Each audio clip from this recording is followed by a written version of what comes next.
Hello viewers, my name is Chase Clover and this is my review on the October 29th, 2014 edition of USW Wednesday Night Intensity, and this was Wednesday Night Intensity number 94. My apologies, hold on a minute.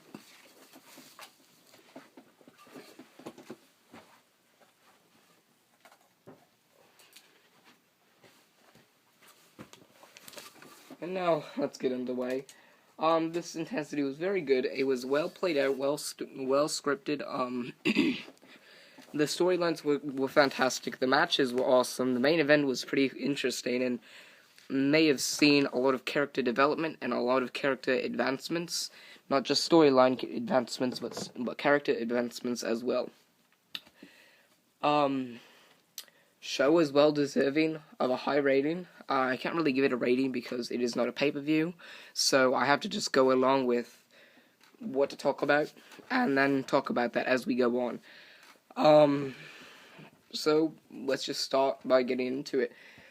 We started with a match. The first match on the night was Mojigata and Western Light defeating Gringo and Fernandez in a tag team match. It was interesting. Mojigata pinned Fernandez after Gringo accidentally kicked Fernandez in the face. And then Mojigata connected with a decapitator. And it was interesting because you saw how Gringo had cost Fernandez his match against the person that he's more than likely going to be facing in Bulletproof 7. So that could have some tension in the ranks between Fernandez and Gringo. And they could either possibly split up before Bulletproof 7, split up after Bulletproof 7, or at Bulletproof 7. They may not split up, and they may just have tension as a tag team until they can fully trust one another again. But it was interesting how this advancement came in the match. And, since you can't script out these matches, it was interesting to see how there was an advancement in storyline, and it was because of just working with a match that was not previously booked or anything, or previously scripted or ended or whatever. And it's interesting how even without an end, or even without a decided end to a match, you can still have advancements in storylines, and it could work out possibly better than if you had planned them out. So that was interesting, and it was a solid match. It wasn't one of the best matches of the night, because those came, farther on and farther whatever. But it was definitely interesting. It was definitely gripping, and what followed after it was pretty interesting as well. George Martin sarcastically wished Alex luck, because apparently it was George Martin vs. Alex later on in the night, and you'll find out what ended up happening later on in this review. It looks like they're going to be starting this George Martin and Alex feud again, going into Bulletproof 7, and it's going to be interesting to see what they work with and what they have to work with. It's also interesting how Alex and George Martin have been kind of getting back into rivalry on and off. This is like, the third, fourth time that they've gone from a rivalry to not a rivalry and back into a rivalry. It's interesting. It's definitely not the best thing to do when you have a storyline and when you have a feud that you want to have booked properly. But in this case, it is interesting because this is a rivalry that is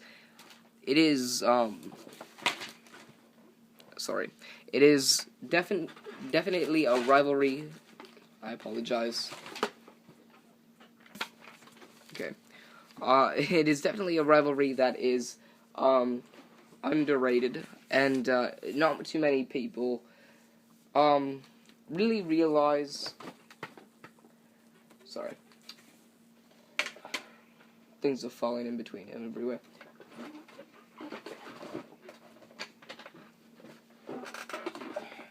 Sorry. My apologies.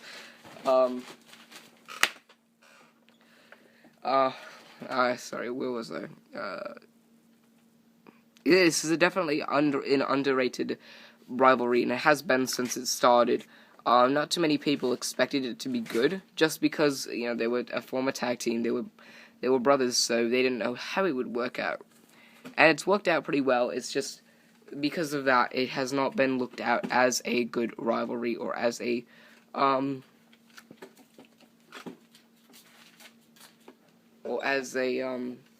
real rivalry, because, well, I shouldn't say real rivalry. Hasn't really been looked at as a significant rivalry in 2014. And maybe it isn't because, it was on and off every so often. So it's not the best rivalry in 2014, but it is definitely one of the most underrated, in my personal opinion. And I'm glad to see it restarting, because maybe they can do it for maybe another month or two, and then just permanently have each other go their separate ways. And then afterwards was it was the second match of the night, and it was Chris Ross and Philip Akron defeating James and Simon Saint. Ross pins Simon Saint after a choke slam. Yeah. Not too much to talk about in this match. I guess James and I think it's James and Chris Ross, I think, versus Simon Saint and Philip Akron. I'm not sure. I'm not too sure. Was it? No, I think it's James and Chris Ross versus Simon Saint and Philip Akron. I think that's what it is. Anyway, it was an interesting match. James and Simon Saint held on for the most part until I believe it was Simon Saint got tagged in and started falling apart, then got powerbombed by Philip Akron and got chokeslammed by Chris Ross. I think he jumped into a chokeslam and then got chokeslammed, and then before James could try to stop a pin, he got knocked off the apron and then got the pin covered on Simon Saint, and Chris Ross won the match for the team. It's interesting to see where these rivalries are going to head into.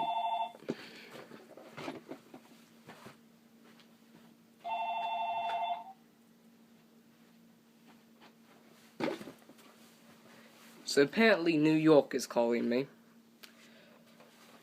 Yeah, apparently the whole fucking state of New York is calling me. Yes, I have a host phone. Thank you very much. So apparently the whole fucking state of New York is calling me at this fucking moment in time.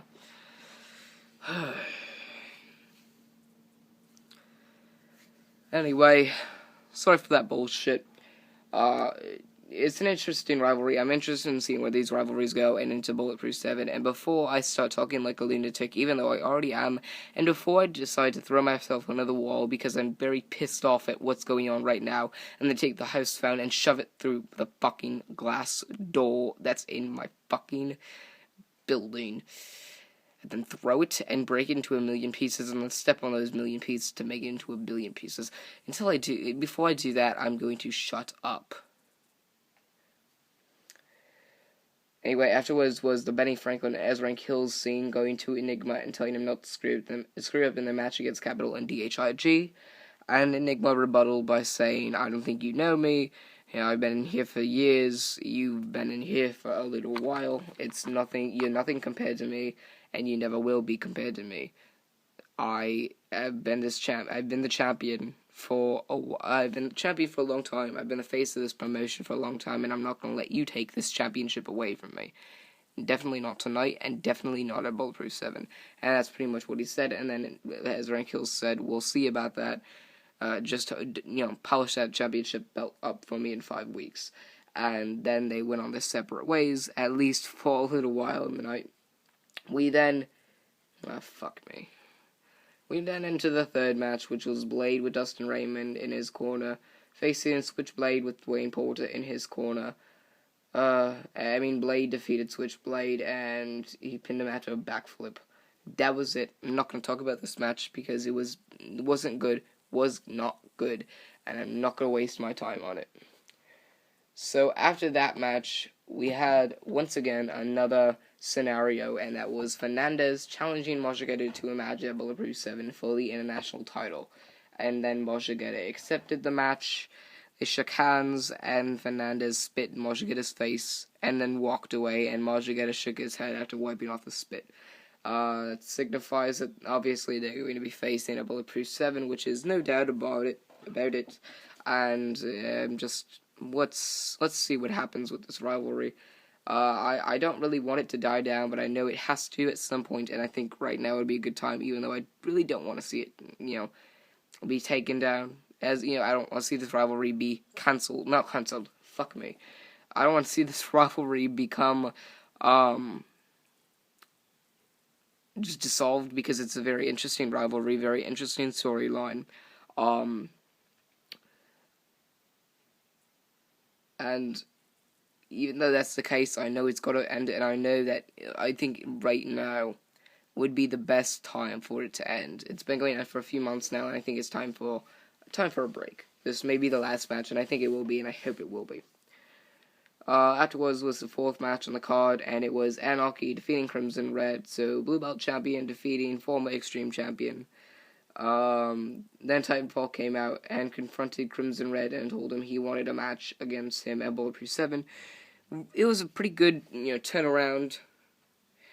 I mean, you normally see the challenger challenge the champion, but now you see the champion challenging the challenger to face him for his own championship.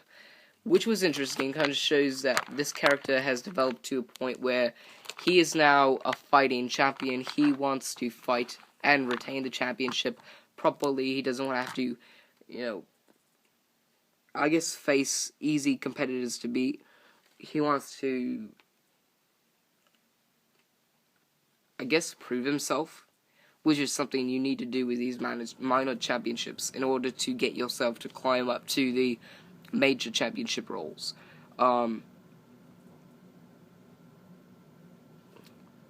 yeah, all in all, it was interesting. I liked it. It was definitely something that, even though it was a switch around, it doesn't normally work.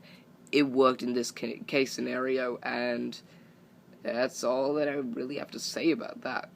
And afterwards, we had another scenario right afterwards, which was Enigma going to Capital and telling him that he had a plan for tonight's match, or last night's match. And at this point, I'm thinking, alright, well, I wonder if this is going to go into a new direction for Zach Hardy. Because it's pretty clear after what he said last week that he was going to bring out someone who actually could. Since Enigma couldn't do it himself, he was going to bring out somebody at Bulletproof 7 who could actually beat Ezra and Kills, and overcome the odds of Ezra and Kills and Benny Franklin against himself. So it's pretty clear that Zach Hardy's going to be coming back at Bulletproof 7, which should be interesting, should be pretty cool. And I think this is the start of a character for Zach Hardy. I think I'm gonna refer to him as Enigma right now out of respect. You know what? Fuck it. I'll call him Hardy. I think this character, I think they're trying to give Hardy a character, and a solid character, someone who is known for something, instead of just a champion who's fighting in different matches and is pretty much a civilian or whatever, but still fights like a champion. I think they're trying to give him like this mischief maker, I guess, this diabolical, deceiving performer that could bring in a lot more money than what Enigma is currently making, or Hardy is currently making, for USW. So that was interesting, and I knew what it would be at the end of the match, which you'll see later on in the review, or you'll hear about later on in the review. But I don't know. It was something, different. It was something you wouldn't expect from Hardy himself. So, yeah, just interested. I'm just happy to see that happened. 5th match on the card was George Martin defeating Alex by countout after Alex is found unconscious in the backstage area. So George Martin attacks Alex and keeps Alex from walking out to the match against each other on intensity. So then later on in the night, I'll already spoil it for you.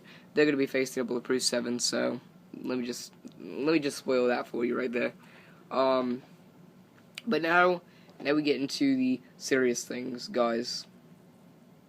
The 6th match. TJ with Wilbur in his corner defeating Indigo Child with Chain Reaction in his corner. Guys, TJ and Wilbur, don't get me wrong, they're a good tag team. I mean, they're not really interesting and they're not relevant.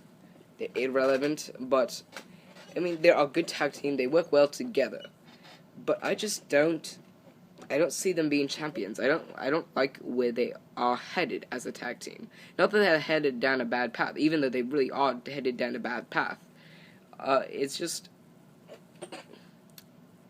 I don't know. You see TJ and Wilbur, and you don't think champions. You don't think champions. You just think of them as a tag team.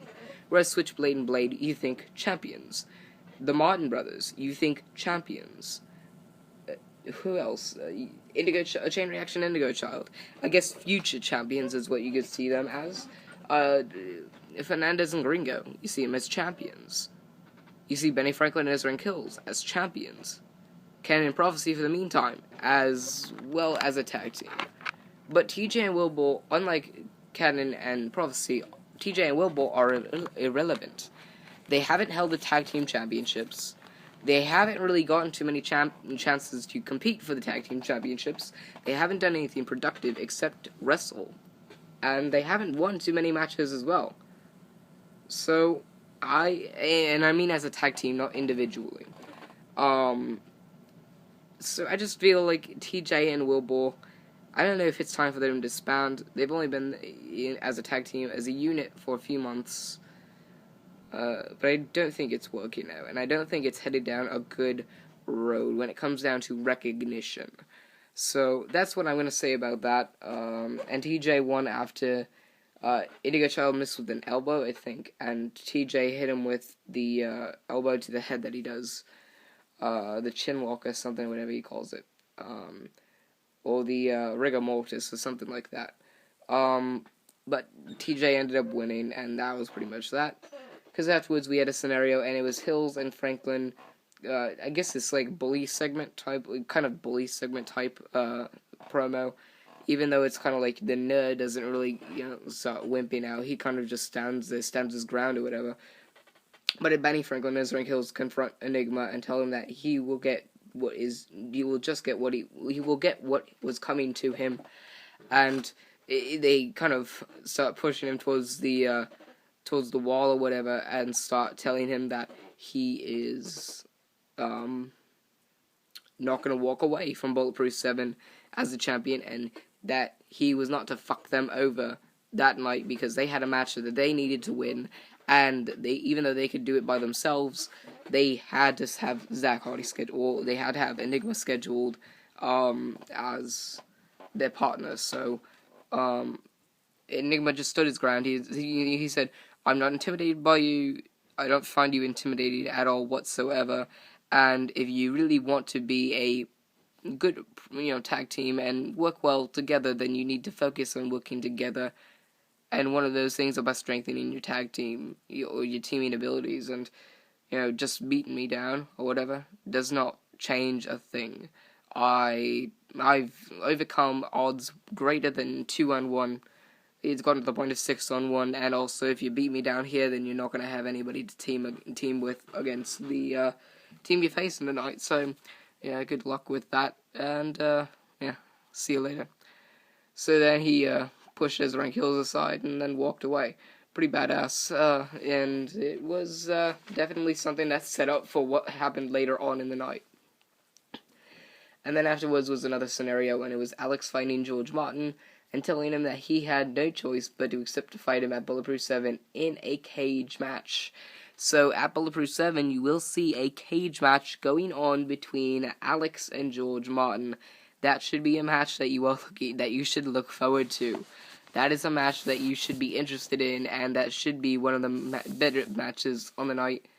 And I'm interested in seeing it. I'm interested in watching it, and I'm interested in seeing what USW does with these two performers going on from now. And I don't mean just until Bulletproof 7, but where the direction leads from now. I mean, Alex hasn't really been seen too often, at least hasn't been doing anything productive, and George Martin has been seen at all, really. So this is a good way to bounce them back up and see if you can do something with them. And if not, then I don't know if you can really have them on your roster, unless they're a tag team again. So, things can go either way for USW with this, and I'm interested in seeing what they do and how they do this. So we go into the 7th match on the card, and it was Yo-Yo Joe defeating Alex Rotten. Alexander Rotten. Joe won after Rotten attempted to hit him with the key and case 2014 briefcase, and gets caught in a string effect for Joe's win. Interesting match. I don't know if you're gonna have an Alexander Rotten versus Yo-Yo Joe match at Bulletproof 7. I'm not sure if that's the best way to go, but hey, it's something that Yo-Yo Joe can do at Bulletproof 7, and something that I guess something that should be a way of getting Yo-Yo Joe into that pay-per-view in some way, shape, manner, or form.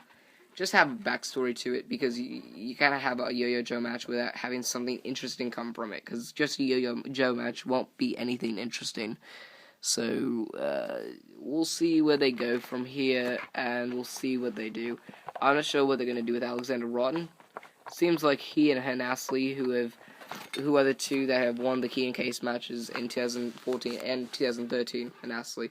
They haven't really been on too often, and I'm just waiting to see which one of them actually cashes in the key and case first.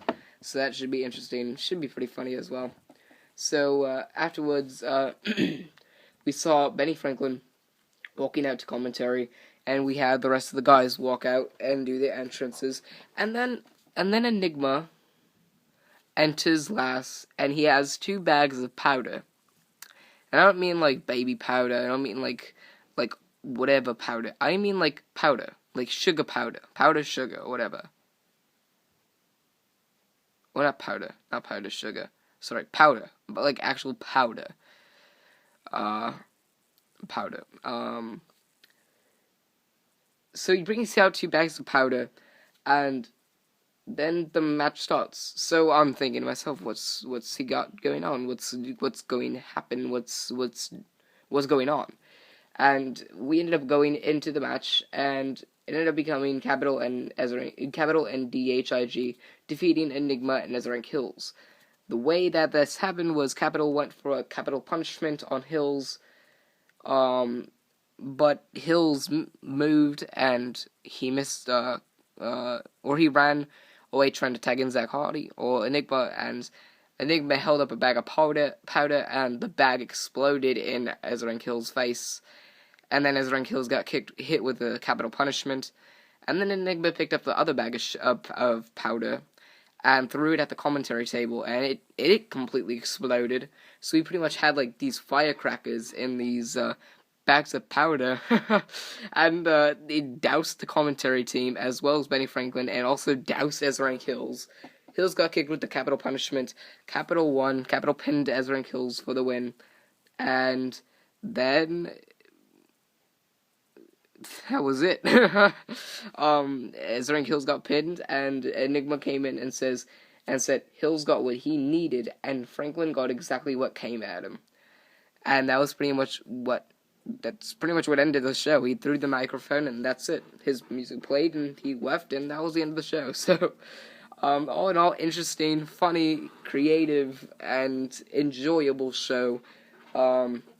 I'm looking forward to the next 4 or 5 weeks leading up to Bulletproof 7, and I'm interested in seeing what happens after Bulletproof 7. If they continue to take this seriously, and find ways of improving these rivalries. So, anyway, thank you for watching, ladies and gentlemen, or viewers.